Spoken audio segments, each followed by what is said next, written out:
Hello everybody, my name is Ray. This is Ray's Nintendo Talk, and today we are going to be discussing that absolutely insane Nintendo Direct that we just saw. So I did a whole reaction video that you all should go check out right now. I'm going to mention a lot probably in this video. That was one of the most fun videos I've ever made, even if the portion of uploading it was horrible. It was just, even the quality, it's not the best quality, but it was so much fun. My reactions were great. I just had so much fun. So thank you all for watching that. But yeah, we're just going to walk through the Direct here and talk about all the big announcements that happened. So first off, they opened up the show with Mario and Luigi. They just cut straight from the initial Nintendo Direct logo straight to the game. And I had even mentioned in my reactions video, I was like, oh, if they cut from the logo to the game, it's going to be a good game. And it really was. It was Mario and Luigi back from the dead.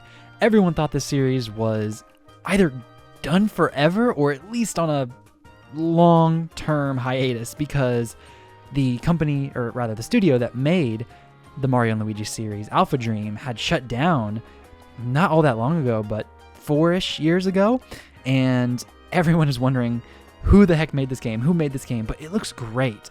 And I saw a lot of people talking about the voice actor for Mario and Luigi. I couldn't tell either. Obviously we're going to miss Charles Martinet. He was a great actor for Mario, but this new guy, I think his name is Kevin, is doing a fantastic job. So let's not forget that. The art style is as funky and weird and cool as ever, and it's insane. This is the third Mario RPG in the past year. They started with the remake of Super Mario RPG, Thousand Year Door last couple months, and now we're gonna get Mario and Luigi back this fall. I can't help but wonder what this means for the future if Nintendo has finally taken to these old series and is going to start making these games again. Brotherhood was the title. It's Mario and Luigi Brotherhood, and I don't know what it was with this Direct. I didn't really think about it while it was happening, but a lot of these names just weren't that good. They were just kind of weird, like Brotherhood and then later Mario Party Jamboree or whatever. But yeah, this looks amazing. I'm so excited to play it, and it's coming out this year. It comes out in November on the 7th. So that's their big holiday game for the season, and it works out pretty well. I mean, everybody loves Mario, right? So yes, I'm so glad this series is back. It is not dead. Trust us, guys. We are playing Mario and Luigi this fall. All right, so now next up, Takahashi then turned it over to the first batch of headlines, and we saw the Nintendo World Championships NES Edition. I think it was definitely already revealed before this Direct, but at least this was like reconfirmation and just showing off again. This game is coming, and it looks pretty good. Not my type of thing, but it looks good. So then we got a couple more headlines that I didn't really care about, and then Nintendo Switch Sports, out of nowhere, dropped a new free update. And the funniest part, it was just one sport. It was basketball. That was it. It has been over 2 years since this game came out. They took forever to bring golf to it, and then finally we get more, and it's basketball, and that's it? I mean, I understand. It makes perfect sense for them to want to continue to add to this game. I think it sold over 13 million copies or something ridiculous like that. I mean, this game sold well. So obviously they're going to want to capitalize on that, even if most Nintendo fans just didn't find it as charming as the original sports series. It was fun for me. I'll probably check it out at some point. I was talking in my reaction video about how I was going to pop that game back in anyway, so maybe I'll wait for the free update to drop and hit that game up again. Oh, and this one was good. So then right after that, it faded to black, and I was like, there were a lot of moments like that in this Direct where the screen just faded to black, and I was like, what are y'all doing? You're setting too many expectations. But most of the time they delivered, and this one was no exception in my opinion. This game was called Mio. To my knowledge, it had not been revealed before this. This is the first time we've ever seen this game, and the art style was just amazing, and it reminded me a lot of Hollow Knight. And there were a couple different boss battles and fights that it showed that was like, oh, this looks like Hollow Knight. And I am probably going to pick it up. I'm excited to see more. I hope they show it off in different directs. And I feel like it was an underrated announcement, even though nobody really knows what it is. The one part where like the spikes were going through the pipe system, I was like, oh, this reminds me of the Path of Pain in Hollow Knight. So I'm excited to play this game. It looks really, really good. I think it's an indie game as well. That's at least what it looks like to me, and so that's awesome to see more indies. So then there were a couple other things. There was a Hello Kitty game that a lot of people apparently really like, and it is kind of like an Animal Crossing type game. There was an Among Us update, which was hilarious because that trailer leaked last week and was pretty much the reason that we all knew that the Direct was going to be today. And then We got an announcement of a new Donkey Kong game in the form of Donkey Kong Country's Returns HD. And I had actually forgotten that this was on the 3DS, and in the direct itself, it was saying that this was taken mostly from that, which is very interesting because there was like 3 hearts instead of 2 hearts, and it looks really, really good. I remember playing this game back on the Wii a long, long time ago, and it was so much fun. And I heard a lot of people say that even though Tropical Freeze is a masterpiece, some people were even saying that this game was better than that, so I'm excited to check that out again. And again, it's just another game where it's like, Nintendo, they didn't have to spend a ton of resources on this. They just gave Retro Studios the game they'd already made and said, hey, up-res it just a little bit. And that's all you had to do. That's all they had to do. So great job. It was such a good game. Then we got confirmation of the Dragon Quest trilogy coming to Switch. It is another game in that 2D HD style, and they actually even put it in the logo itself. I think that's the first time I've ever seen a company acknowledge the 2D HD format, and it was funny just to see that. And the game looks really good, even though this style has been overused since Octopath Traveler made it really popular all those years ago. It looks really good, and I know a ton of people are hyped about it. Not my type of thing. I've not really played a Dragon Quest game, but looks great. Oh yeah, and then it was so weird. They had that one dude come out and sit in the chair. I think his name was Hori, and he was holding the slime and just was like, hey guys, I'm excited for this game. You should be too. And it was so funny. Like, there hasn't been a developer interview or anything like this in so long. I mean, back in early 2010s, Directs used to be just like this, to where like all it was 4 or 5 games, and they would sit down with the developers and talk about it for a really long time, and that would just really killed the pacing. But it was so funny. It was kind of like a blast from the past, and he really had nothing of value to contribute. He was just basically like, buy my game, guys, we're happy, bye. So I really enjoyed that. So then we got a Funko Pop game announcement, and it was really hilarious because as soon as the headline turned, I was like, oh, a Funko Pop game, because it's just a cash grab. Come on, we know what this is. And then as soon as the gameplay started, I was like, oh, because it looked so rough. And I was trying not to make fun of it because I'm sure the developers worked really hard on it, and just this is what they could do. And I'm sure someone's gonna enjoy this game, but man, it looked rough. Then they did another quick montage, starting off with Luigi's Mansion 2 HD, which is coming out next Friday at the time of this recording. And that game, it just looks good. I know a lot of people hate that missions, the structure, the mission-based structure in that game, but I would implore you, it is worth the try. What I don't think is good is how much money that they're charging for it. It's a $60 game for a 3DS remake. I mean, come on, y'all. But I made a video about that a long time ago, so go check that out if you want to hear more on that. Then I got duped hard because they showed like this weird little guy on the screen, and for whatever reason I thought, oh my gosh, that's a me. And I thought, oh my gosh, it's Tomodachi Life 2. And then it was a new Denpa Men game. I don't know. I'm sure someone's excited about this. Then, unfortunately, my very first prediction became untrue. Switch Online showed up at this presentation. I said it wasn't going to be here, and it was. And they showed off Link's the Four Swords Adventure and a Metroid game, which was really good. Then they showed a new like 17+ app where they showed off Perfect Dark, which I know a lot of people had been hyped up for that, so that's really cool to see. Then we got Marvel vs. Capcom Fighting Collection. Everyone was hyped about this game.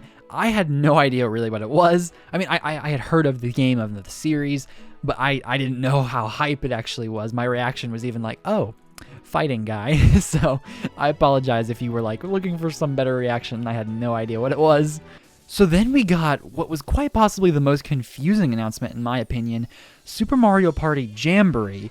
And I don't know what to make of this because at first I was just hyped seeing a new Mario Party game that I predicted, by the way, and it looks good. It looks really good. There are 110 mini-games, which is insane. I mean, that's got to be a record. There's more mini-games in this game than ever, and they all look to be, I mean, at least the ones they showed off, they look to be very new and fun.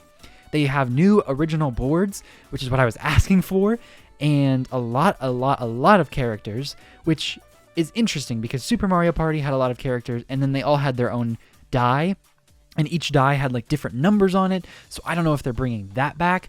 I was so confused because they used the Super Mario Party logo, the branding, And I thought, is this somehow DLC to a game they put out 4, 5, 6 years ago?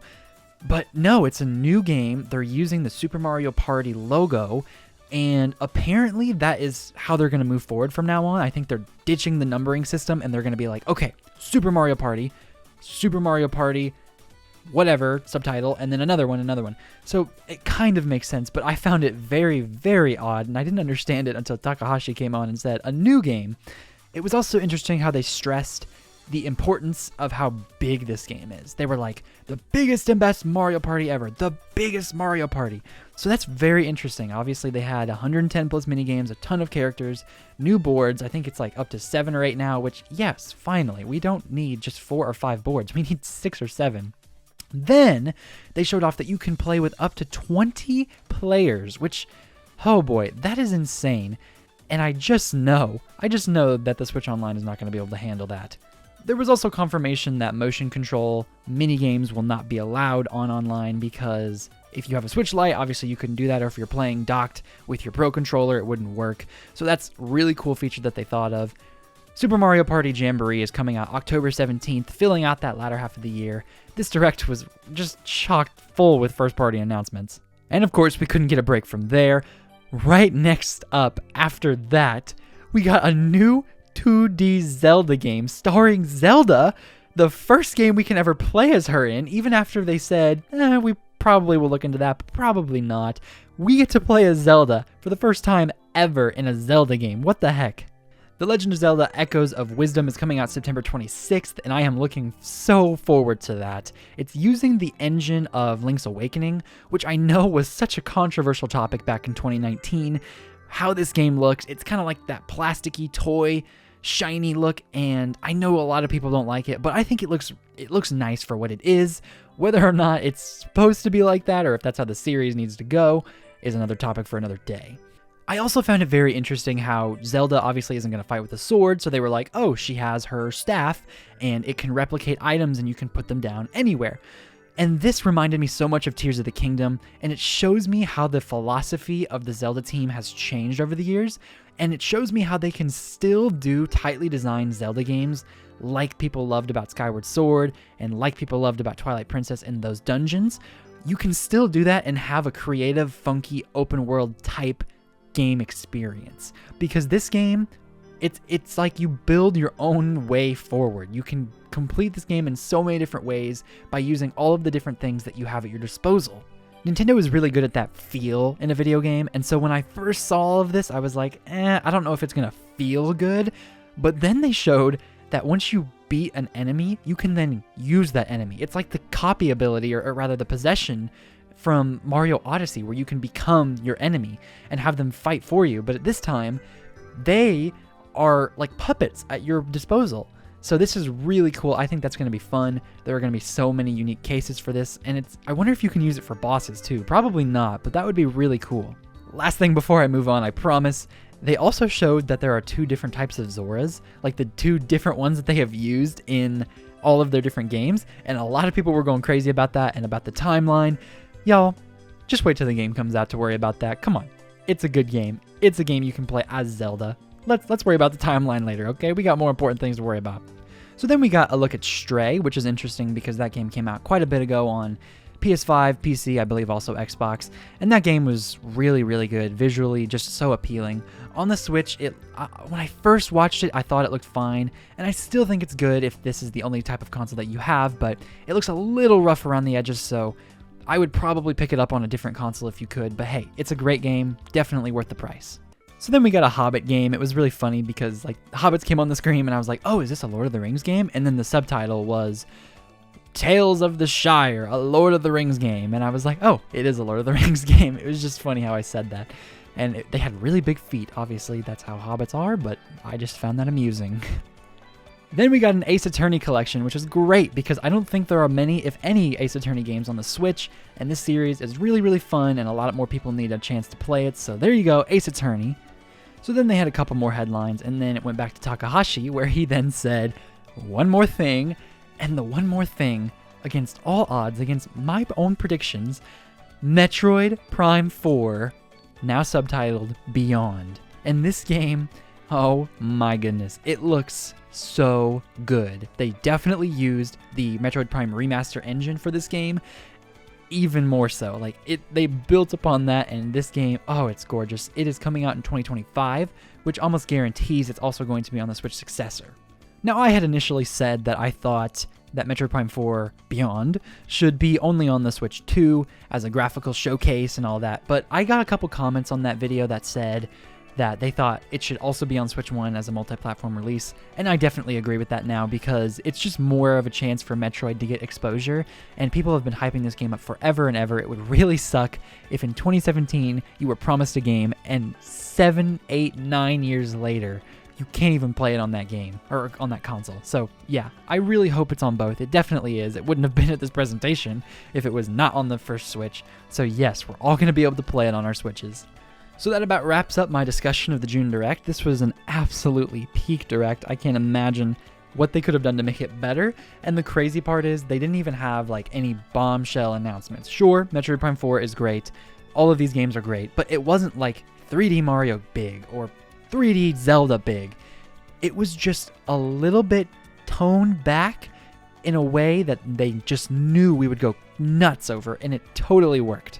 This is most likely the last Direct of the Switch era, and it went out with a freaking bang. So thank you, Nintendo, and thank you, viewer, for watching all the way to the end of this video. If you liked what you saw, make sure to like and subscribe. Leave a comment, tell me your favorite part. I will see y'all in the next video. I have been Ray. This was Ray's Nintendo Talk. Have a good one.